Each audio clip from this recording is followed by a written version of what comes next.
Welcome to The Whole View. I'm Stacy Toth of Real Everything, and I'm here each week to dive deeper into how we can find happiness and health inside and out through self love, body positivity, and discovering new ways to be our best selves.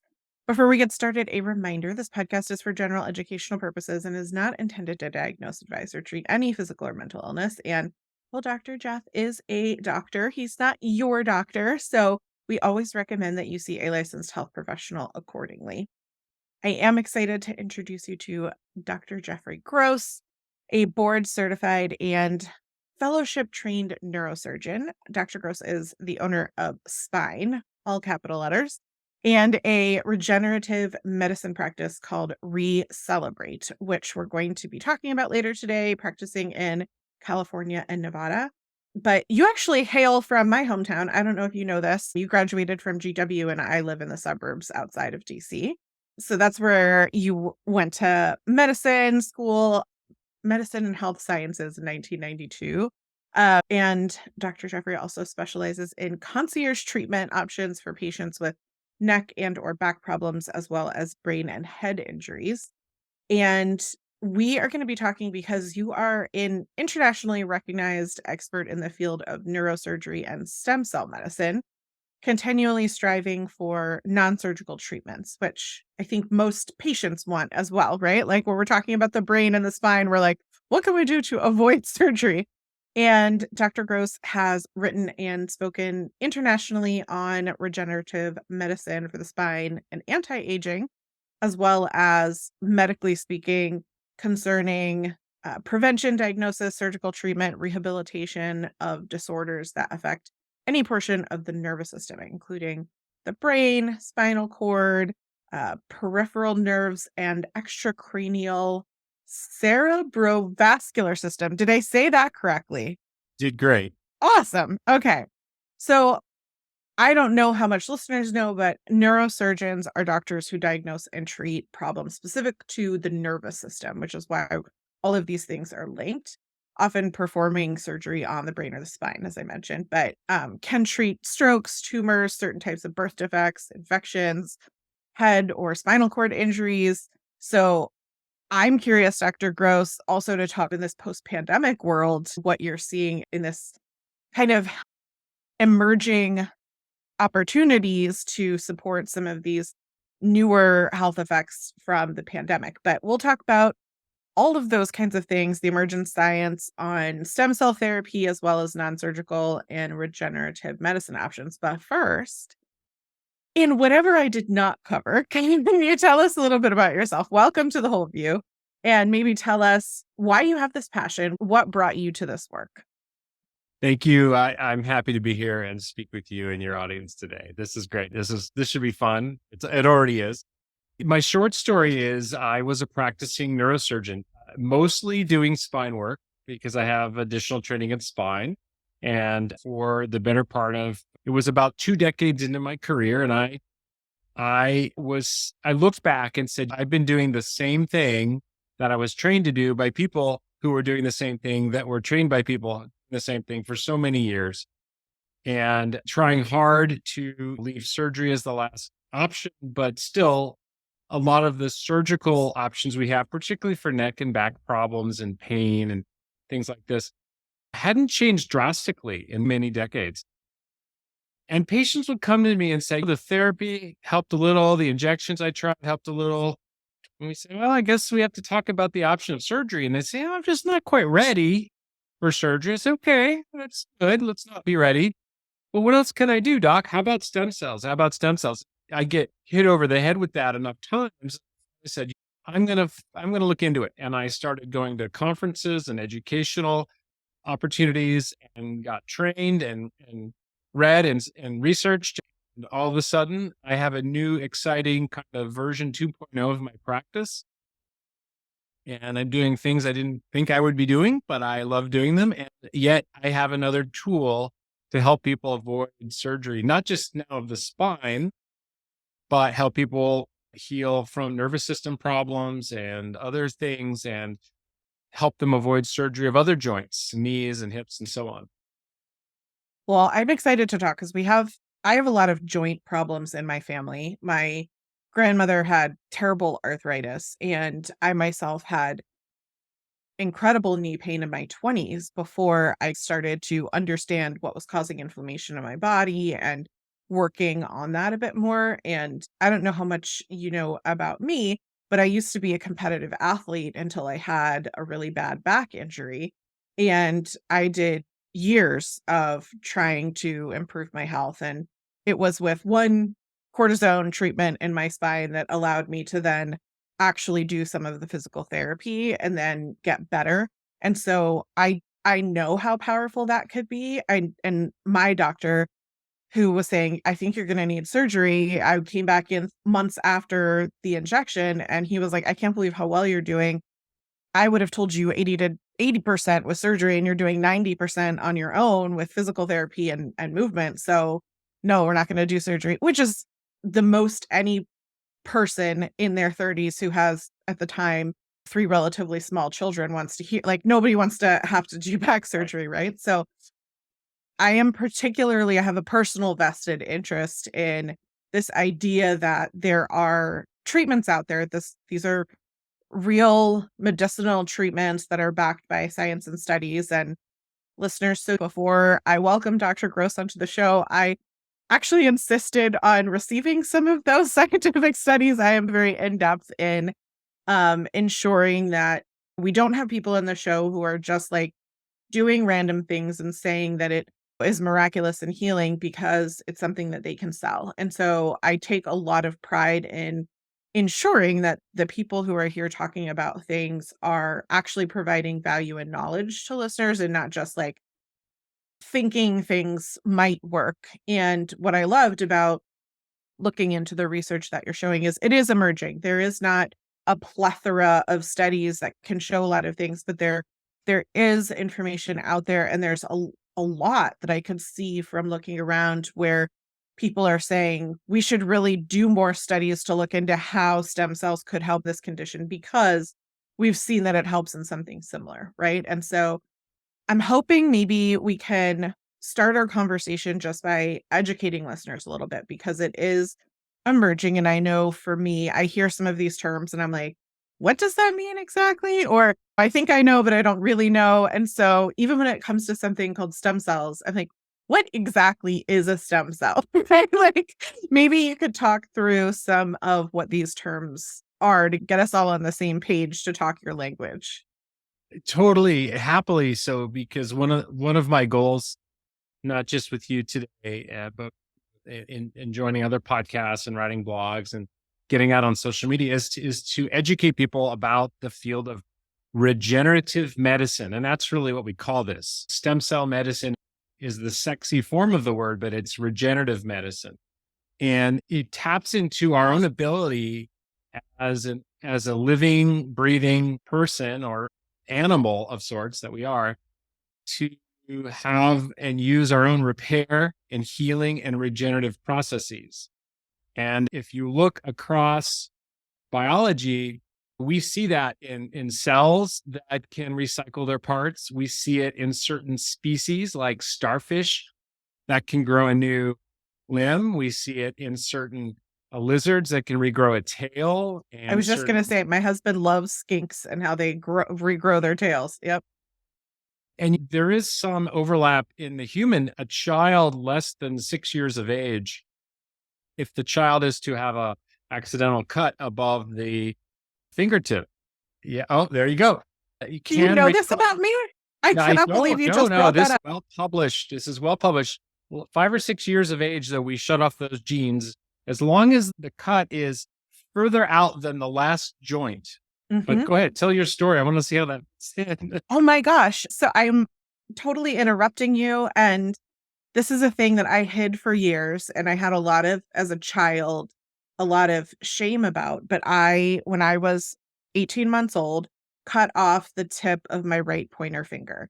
And it was not beyond the first joint. It was for people who are, like, watching the video, you can see that my finger is shorter, and bizarrely for a big turn of events, the pediatric surgeon didn't get to the hospital in time, couldn't reattach the finger, and they took the skin in the palm of my hand and they sewed my finger into the palm of my hand, wrapped the skin around the top of my bone, and it looks to most people like a normal finger, but I have a lot of scar tissue. I can't really feel the top of my fingertip, but I grew a new fingernail.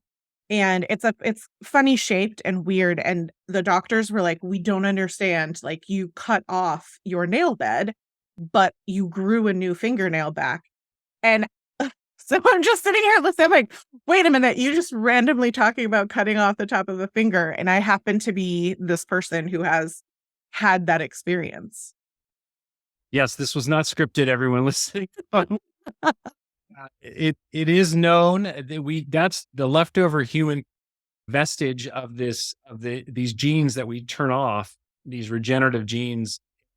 You think about it, the embryo, when we're formed as an embryo, we start to develop into a fetus and then a baby. Those cells are just dividing and rapidly developing out limbs and a head and our tail or the vestige of a tail or tailbone. This is all programmed and it has to turn on and then turn off. Otherwise, we continue to grow all kinds of parts. And so the more we learn about this, the more we can help people who have problems like loss of a limb, or we can regrow our own organs. We're constantly turning over our own liver cells. We're constantly making new skin in layers. We're constantly producing these parts. Our ability to do that loses its gusto with age, and we can maybe talk about the relationship between aging, inflammation, and regenerative medicine because they all overlap quite nicely. But in short, the stem cell 101 is we're formed of stem cells. The embryo is made of these very omnipotent stem cells that can divide and create a human. Then as they start to get into their segment of what they're going to be, maybe you're going to be an arm, they go from omnipotent to pluripotent. I mean, they can't make everything, but they can make a lot. Then from pluripotent down to multipotent. And they work their way down this framework until they form the human. And then when the fetus is humanoid, it becomes a baby. It's born.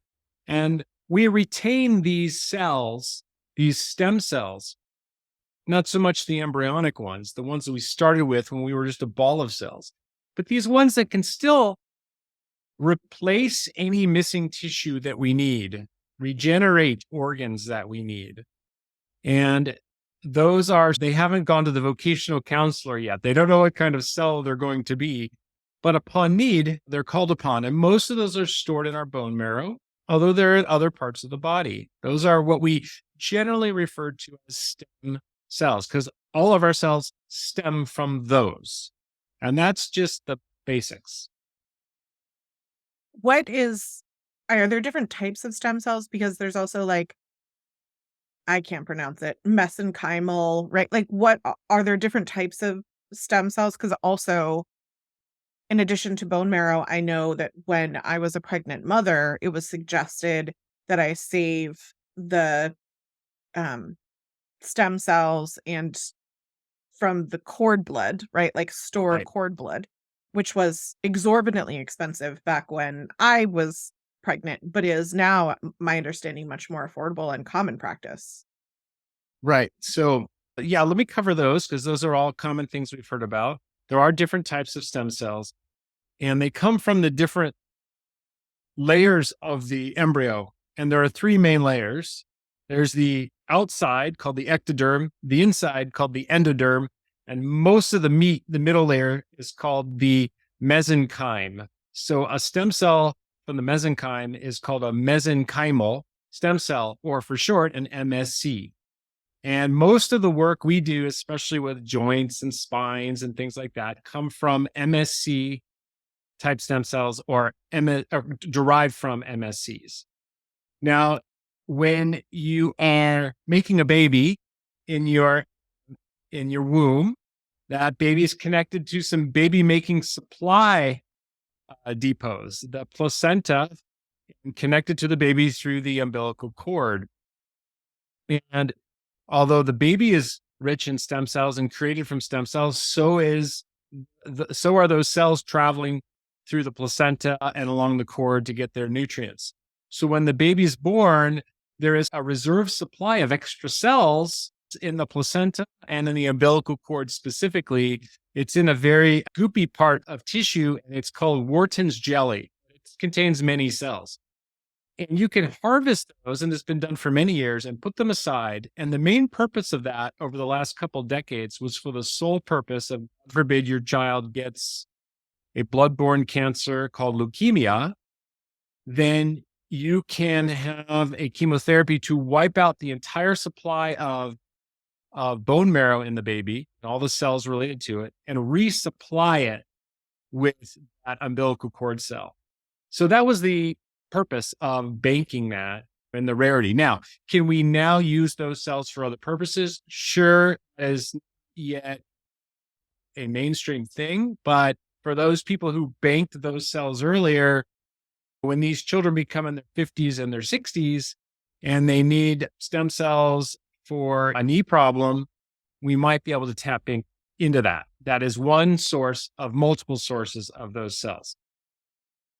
And hearing you explain all of that, it would also explain why a sibling might get a bone marrow transplant, or that's what it's referred to help a sibling who would have leukemia, right? Because they would share those cells and then be able to regenerate from that. Am I understanding correctly? Right. And you think about not just siblings, but when people do seek for bone marrow donors, they do want a matched donor. So siblings tend to match because they share significant overlap in genetics. Whereas you have to find a match otherwise. If you don't have one from your family or from your own umbilical cord, then you have to reach out to the general public, and they match a number of cell surface markers because one does not want to have a rejection of the donated or transplanted grafted tissue or cells. Well, I think it's especially interesting to think about this being used in some of these. I'm not a huge fan of the term anti-aging techniques, but let's say to combat some of the painful or negative health effects as we do age. None of us want to be in pain, and to have to undergo surgery can be problematic for many reasons. And so the idea that we could potentially utilize these tools for knee pain, as you mentioned, in lieu of or in addition to help make it more effective knee surgery is something I'm super curious about. Can you talk about historically where some of these have been? You talked about the example with cord blood and leukemia, but I'm wondering, like, I've heard about stem cells, but also like platelet rich plasma or PRP is something that also has potential benefits when we're looking at health effects.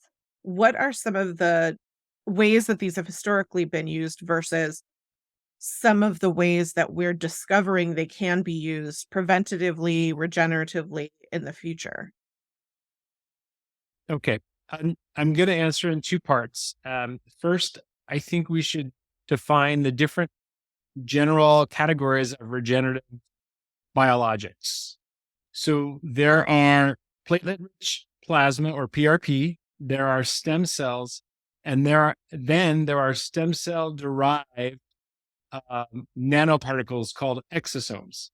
So briefly, PRP stands for platelet rich plasma, and this can be drawn from your own blood and spun. Your blood is spun in a number of tubes in the centrifuge. And when you spin it with centrifugal forces, the red blood cells are separated out from the plasma, which is the watery contents of blood. But in between, there's a little band of sort of white cells and platelets, which are a different type of cell. And in there are many growth factors. And you can separate out these platelet rich factors and pull them together, and they can be re-injected into an area of injury, like a tennis elbow or a knee strain, and they can help you concentrate your body's healing. I'm going to say concentrate the acute inflammation of healing where you need it most. You might say, well, my body will circulate blood and heal itself. And that's all true, but sometimes it helps to get a booster of those factors where you need them. And most people who have PRP injections can have them 2 or 3 times, and it can help with lots of problems. And there's great research on this now. And although none of these biologics are approved for claims by the FDA, PRP is now covered by most insurance plans, which is a rare oddity. So why? Because it's a lot cheaper than surgery, and now they're showing these outcomes are worthwhile. So the PRP is the lowest level of regenerative medicine you can do, and it's usually from your own body. There are a couple different forms of it, but generally speaking, that's what it is. If you've ever heard of a vampire facial, PRP is what's used to rejuvenate some of the face. The same growth factors are used to rejuvenate skin of the face. And it can also be used for thinning hair, by the way. The next level up would be stem cells, right? These are the active healing cells. They're not degraded so much, and they can divide. They can go into an area and help, just like PRP, but at an enhanced rate. Some people do these IV. Classically, pro athletes for many years have gone out of the country to receive stem cells. This is not new, right? This has been on. This is 2 to 3 decades. America is a little bit slow to adopt these things, but it's around. And this is very useful. You can also use them, and we'll come back to knees in a minute. I wanted to finish this part one. And the third level comes from the idea that the stem cells, if we were to deliver stem cells, Stacy, in someone and give them intravenous, go to the whole body, give me a dose of vigor and vitality and rejuvenation, and they only last about 10 to 14 days, but the benefits can last many months. So the question is, why? How does that work? And it turns out that those stem cells deliver a message to our own cells.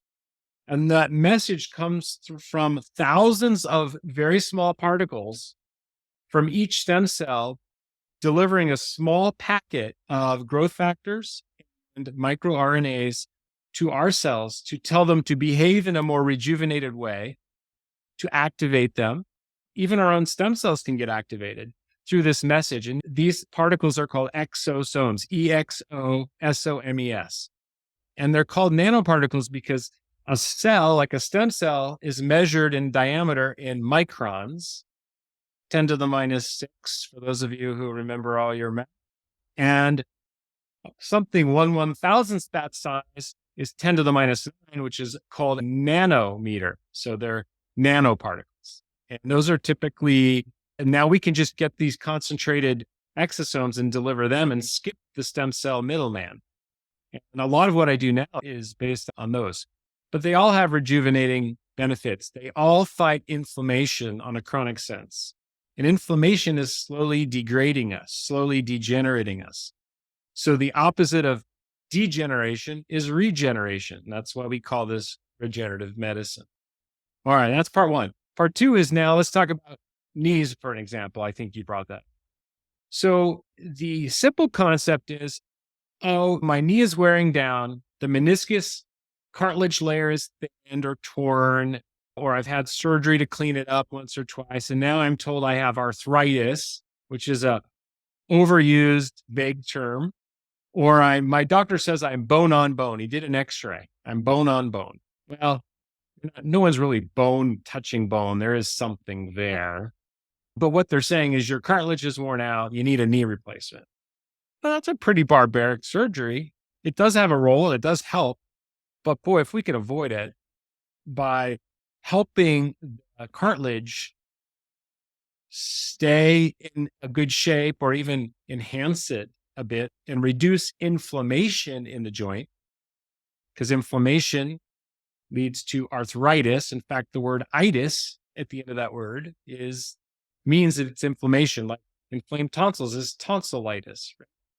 So the concept was, why don't we just inject some stem cells or PRP or exosomes into the joint where the cartilage is?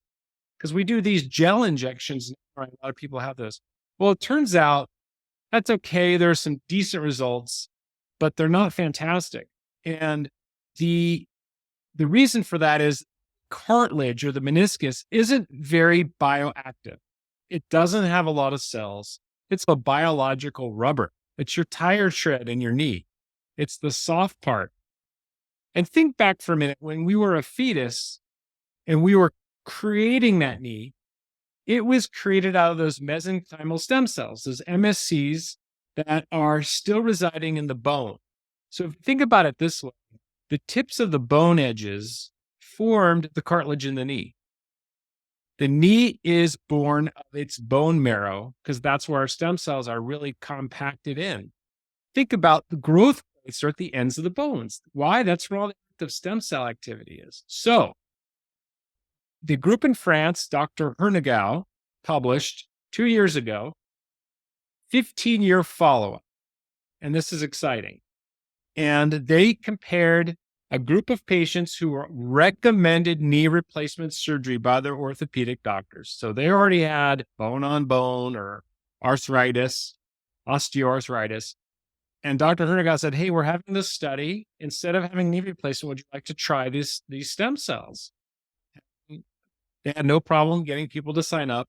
They took half of the people that signed up and says, we're going to inject it in your joint where the cartilage is. And they took the other half and said, we're going to inject it in the bone edges called the subchondral bone, just adjacent to the cartilage above and below. And at the 5-year mark, they published, both groups were doing great. Knees were feeling better. They did not need surgery. At the 10-year mark, they published that now the joint injected group weren't doing quite as good as the bone injected group. And 2 years ago, they published on the 15-year follow-up. So now they're 17 years into it. And I look forward to their 20-year results in a few years. But at the 15-year mark, now we had a significant divergence.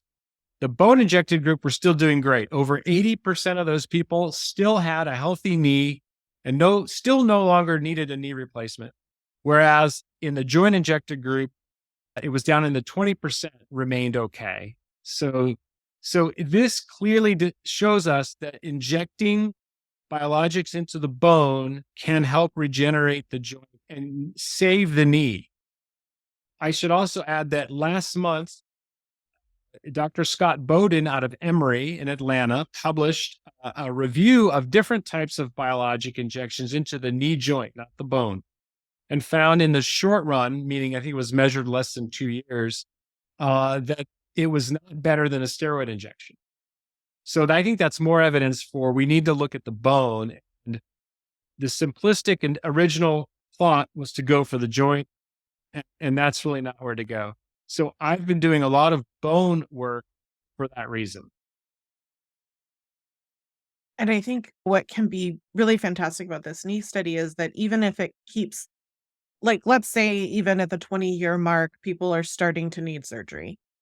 To be able to wait 20 years for surgery could prevent someone from needing multiple knee replacements, right? Like my grandmother who had terrible arthritis ended up losing motility in one of her legs from her second knee surgery, which didn't go well. And so I think about had this been an option for her, she wouldn't have needed to have the second surgery so much later in life, right? Like she could have just had her first surgery. And there's opens up a lot of opportunities for people who have joint pains. I saw like a 2022 study which was suggesting that it needed to be looked into for people with hip pain and that we could see that the results were promising in other areas and anticipated that there would be improved outcomes with MSCs on people with hip pains. And then a great 2021 case study on one 16-year-old individual who had like a rare joint condition who they were treating with the stem cells into the bone itself, who was healed that way. And I think to a 16-year-old to have to undergo extensive surgery on your bones versus getting an injection, like that's a quality of life change in terms of like how amazing the results could be to not have to undergo severe surgery at that age. So I'm curious some of the other applications or ideas that you have for this, given that we see some of the medicinal studies and clinical work that's coming out showing their benefits. Like, where do you think this could go in the future?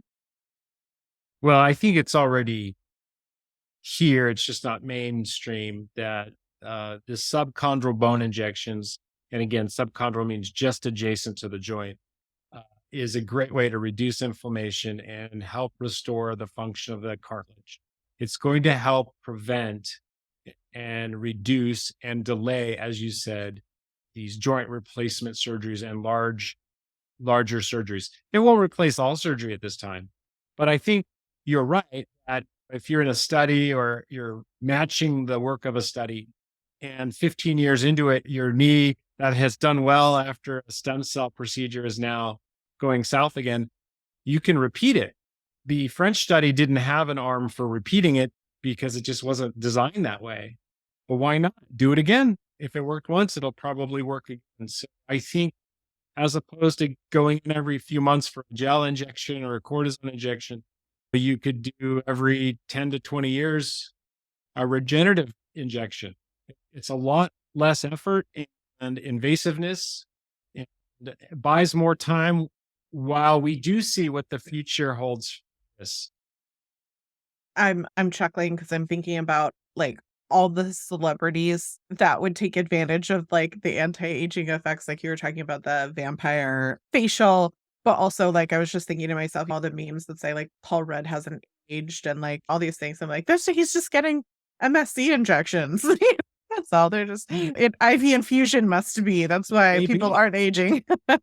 You may be. Um A lot of people are quiet about it, but we do have a group of people, the biohacking clubs, that are very interested in this and do receive and come to us for some IV, even preventative treatment. And yeah, remember the old hair club. I'm not just the owner, I'm a customer. So I also do some of that and have enjoyed it. That's great, and I know you also contributed to a textbook talking about the application of regenerative medicine, and you were talking about the benefits as it related specifically to reducing pain. Can you talk a little bit about that relative to the work that you were doing on spine, but I'm assuming it's beyond spine as well. If you get more cartilage in your knee, it'll hurt less, right? So Right. Um, No, I went into stem cell medicine, regenerative medicine, because I wanted to add a tool for my patients with spine problems. And I was helping to bridge that and asked to write a textbook chapter. The textbook's for physicians, and this is not for the average reader, but it's a medical textbook. And I wrote a whole chapter on regenerative medicine for the spine. And it's the same approach that we use for other joints. And we have been treating spine patients, and I do tend to collect those data and we'll publish on them when we get enough time and follow up. It'll be a retrospective. It's a controlled study. We don't have a placebo arm because I don't want anyone to have to sign up just to get a placebo. But we are seeing those kinds of good results as well. And we have done all kinds of different things for this. Spine has multiple sources of pain, so potential pain generators, joints, discs, vertebral bones, what have you. We've treated some people where we've done multiple sources of pain and facet joints, disc issues. We haven't replaced all possibilities require surgery, but we can reduce the surgery or the invasiveness or the open or the number of levels that are involved. We're working towards simpler ways of helping people and helping them logically, biologically. And it gives new meaning to the word biology or biologic, right? Because we're using what we know about the cells and the body to suppress inflammation that's causing pain and degeneration. makes a lot of sense, and I it's where my brain went to with trying to understand the application in post-COVID world. So, the minute that I was looking at the application and the effects of this, I was thinking about how many people have nervous system damage, how many people have inflammation coming out of post-COVID, both from could this be a treatment for someone with an acute case, but also could it be treatment for someone who has long COVID and is still experiencing lingering issues. For people who are not familiar, I'm going to read from the NIH's website to speak specifically to how COVID affects the nervous system because I think it can be confusing to think of it like a respiratory versus not something else. And over time, we found that it was affecting more than what was initially understood. So just to like recap how COVID, SARS-CoV-2 or COVID-19 um, affects our biologies. Depending on who you are, your reaction is different. So from NIH's website, it says research shows that many neurological symptoms of COVID-19 are a result of the body's widespread immune response to infection rather than the virus directly infecting the brain or the nervous system. So, in some people, we can see that the SARS-CoV-2 infection causes an overreactive response to the immune system, which can also damage body symptoms. Changes in the immune system have been seen in studies of the cerebrospinal fluid, which bathes the brain, and in people who have been infected by SARS-CoV-2. This includes the presence of antibodies or proteins made by the immune system to fight the virus that may also react with the nervous system. So, although rare, COVID-19 can cause seizures or major strokes. Muscular weakness, nerve injury, and pain syndromes are common in people who require intensive care during infections. And there are also very rare reports of conditions that develop after infection, as they sometimes do with other types of infections. So, in my personal experience, we had COVID very early on. My husband is a essential worker. Before we even like understood how to mask, he brought it home, and we had a very relatively light case in our house. I have 4 children, my husband, and it felt like the worst case of the flu that we had, and then we got better and we felt better, but I ended up having long COVID, and I have autoimmune diseases. So now it makes a lot of sense why that happened to me. My immune system overramped, all this kind of stuff, and it took a lot of effort for me to later understand what was happening because nobody understood long COVID at that time or acknowledged that it was a thing.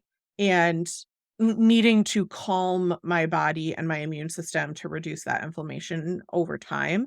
And that's not accessible for most people. The things that I had to do, quit coffee, not drink alcohol. When I tell people, like, when they're like, oh my gosh, I have a best friend or a husband or whoever, and he has these problems too. And I'm like, okay, well, I don't drink alcohol and I don't drink coffee and I sleep more than most people. And that helped a lot. And people are like, nope, can't do that. And I'm like, well, my quality of life required that. So I'm curious what you're seeing from a medicinal factor as not just from stem cell, but being in this environment, knowing that you're someone who specializes in this kind of area.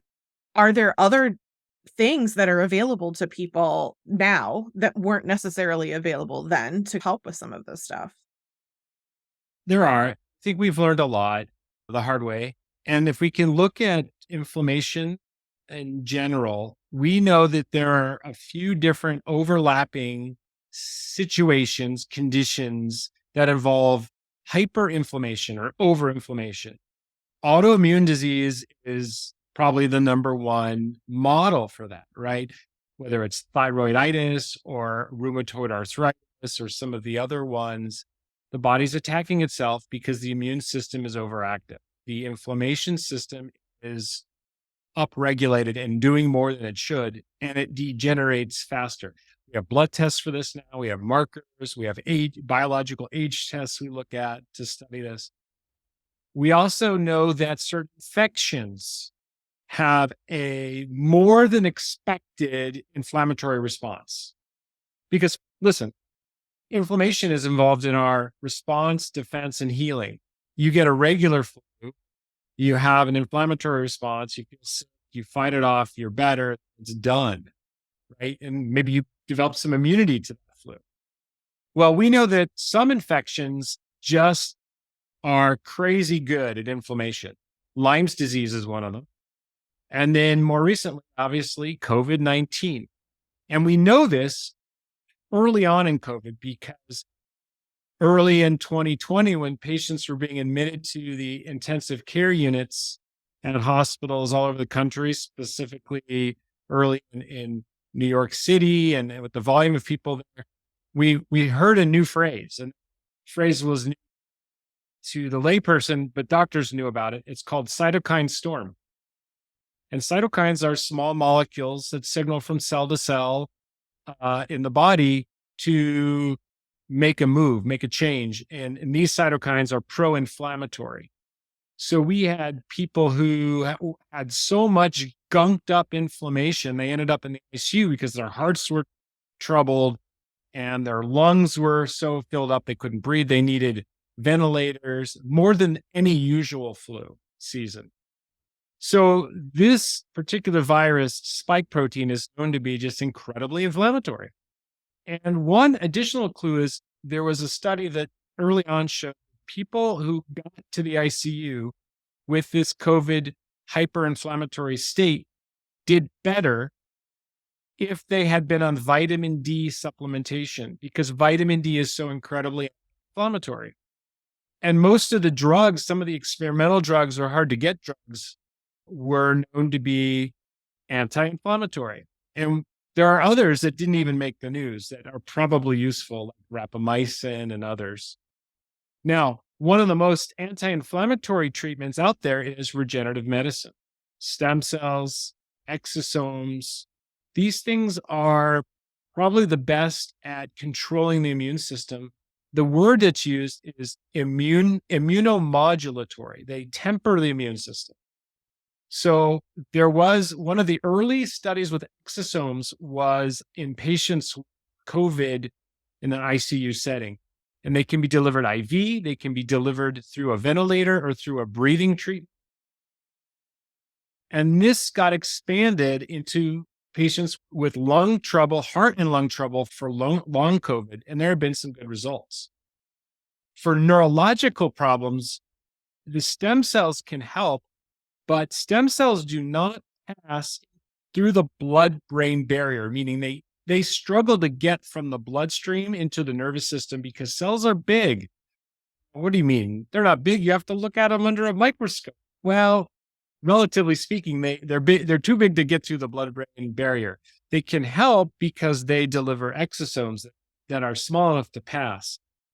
But I believe that you can deliver exosomes IV to help with nervous system inflammation. And we've seen that in Alzheimer's models because Alzheimer's has an inflammatory reaction to the mistangled, misfolded proteins called tau. We see other neuroinflammatory problems that have responded positively in case studies to exosomes, and they can be delivered IV.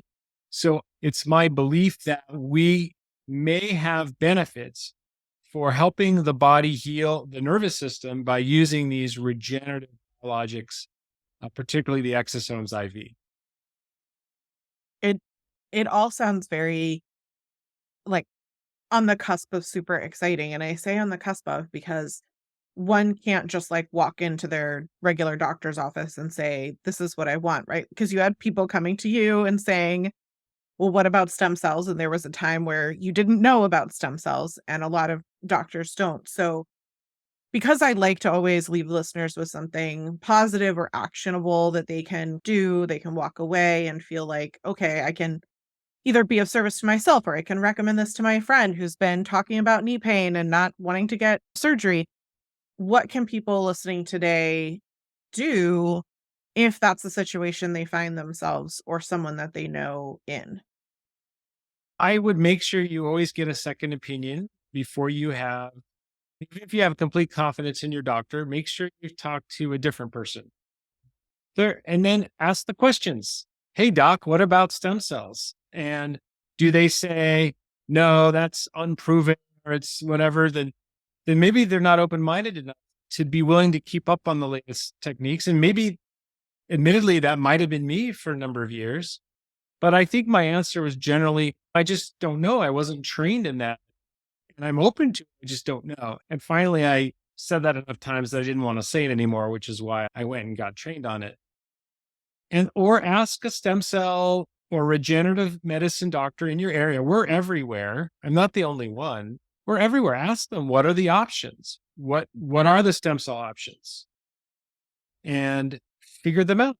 Listen, ask for outcome statistics if they exist. Ask for the studies like you've done here today, Stacy. You've said, okay, what is the science behind this? And there is good science. In Europe and in Asia, they've been doing this for 15 to 20 years. This is not new. It's a little bit newish to us Americans because of political and economic and cultural pressures and how we are, but we're getting there and we can tap into the science of other parts of the world. It always strikes me how American science, medicine specifically, were so quick to not adopt new practices, but also not act when we know things are harmful. Like like it's one or the other. We're being overprotective, but what it ends up feeling like is just that it takes our process 20 years to finally implement something. By the time something is learned, practiced, a study published, right? This knee study has been going on for 15 years before it was published. And then it takes a while for people to adapt it. It then takes even longer to make it into a textbook for someone to read about it and learn about it and then put it into practice. Whereas, like you're saying, it's something in other areas where a doctor might say, well, if you're willing to try it, we have enough science at this point that it's not there was nothing in the research that I read that showed there was negative outcomes or harm that came to people. Even in the study that you talked about, it had the same results as steroids. It's not like they would have been better off doing something else or harm came to them or something like that. And so I also talk a lot about the different things that are in our lives that are harmful or toxic or different kinds of things that are on the shelf and available everywhere. Yet, when it comes to something that might be helpful, Americans either don't have access or we don't adopt it the same way. And I, it's interesting that you mentioned like from a political, cultural perspective, because I wonder like why that is. Cause I think of America as we used to be like the on the forefront of all this stuff, willing to anyway, it's a completely different soapbox and a different tangent. So let me just wrap. Listeners, thank you so much for tuning in today. If you'd like to keep in touch, and I know Dr. Jeffrey does do virtual visits, so you can also reach out to him if you have questions and you want to learn more at recellebrate.com. We'll put the link in the show notes for you, and you can also check him and the practice out on Instagram. And are you on other socials? Is it just Instagram? Because And it's no, at we're Recelebrate. TikTok, LinkedIn, Facebook. Most of our fun stuff is goes out to Instagram at Recelebrate. And we also have at Get Young Again. But I know you're not big on anti-aging, but it's So anti I'm into wanting to feel young again. I think that there is power in being able to get older. Like that is a privilege not everybody gets. And so the term anti-aging, I'm like, I just don't like I'm feel I very agree with you. lucky. Let me flip your narrative. Anti-inflammation fills your lifespan with health. Yes. That's what this whole thing is about. Whether you call it anti-aging or you call it healthy aging, it's the same path. Yes. And that is where we definitely can agree. And listeners, if you're looking for any of the links that we talked about today, we'll put a list of resources in the show notes for you at realeverything.com.